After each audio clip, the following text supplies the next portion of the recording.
Hey everyone, in today's lesson I'm gonna teach you how to open existing file or create a new file. After you downloaded the Photoshop file, then you might have this screen. Maybe it could be different because it could be the first time you're using the Photoshop and you might not have these pictures in your screen. Even if you have, it might be looking this way or this way. So pay attention that you have here two different buttons. We have new file and open. Also, we have Photoshop logo that also works. You just press it and it shows you the screen, the canvas and the other functions. We don't need this yet.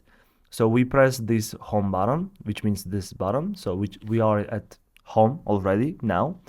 And you can open the existing file by pressing this button. You can just press it open and it will show you the existing files in your screen. Let's go for this picture. You can just press open and it automatically opens on your Photoshop canvas. You can see this is the picture that we had on our laptop. Or you just go there again. You can press the new file. There you have a better options. You can make custom size file. You can just choose any of them. You can go for saved ones. We don't have anything here because we just started working. You can see the photo files. You have a landscape versions and portrait versions with the inches and everything. You can go for printed versions. We have the A4, A5, A6 and different paper sizes. You can even go for art and illustrations, web, mobile. Here we have a different size for the iPhone X. So the files would be similar to the pixel numbers of the screen of iPhone X or iPhone 7, 11 and everything. Or you can also go for the film and video.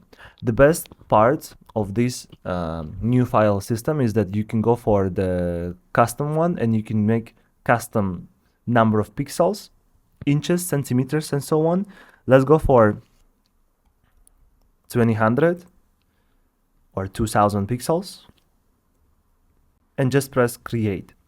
There you can see the created file. So we made a custom file here, which means we have each part has 2000 pixels. It's not visible because it is white, but here you can see we have a different file which we already opened, which we already had on our laptop.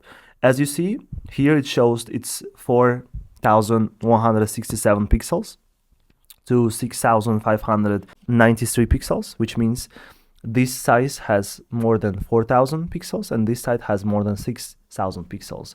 You can even check, you can even go for the files and you can even see different size of pixels. And that is the end for this video. What you should do now, you should practice how to do this yourself, and you go there yourself again. You need to open a random file on your laptop and you need to create a new file as we did in this video.